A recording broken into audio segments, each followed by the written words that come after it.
mun je muna noma sai wannan ya ce ga wasu yara can suna masa ɓannan lemu.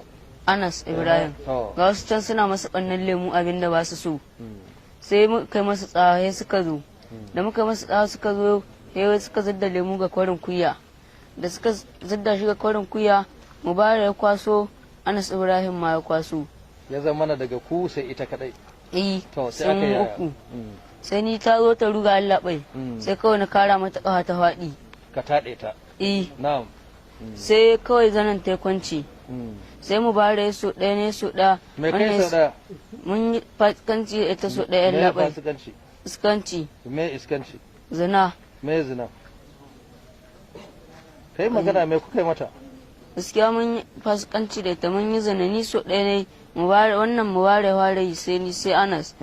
Sai ta tashi ta ruga sai aka ban mata kayan ta nan na kwashe na bai Allah ki tsaya. Sai na bita sai na kawai garin ta waɗi ƙasa na ɗan ƙara harɗe ta sai na goga mata ƙasa ga baki. Ashe ɗebowa kai ka cika mata baki da ƙasa. Sai ta kakkaɓe ɗan labai sai ta ruga. Da ta ruga ni dai ina nan tsaye kan duci. Ban yi nisa da wannan ba ina hango su.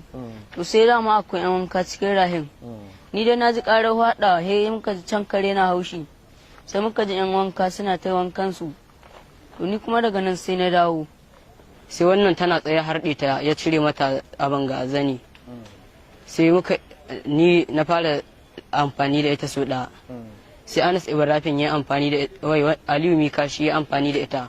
Anas Ibrahim ya yi.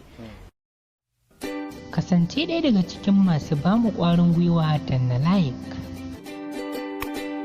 Ka latsa nan domin tura bidiyon nan ga abokan arziki. Kasance ɗaya daga cikin dubban mabiyan tashar Mamaki TV da na subscribe. Ka danna ƙararrawar sanarwa ta yadda za ka ringa samun bidiyoyinmu da zarar an ɗora.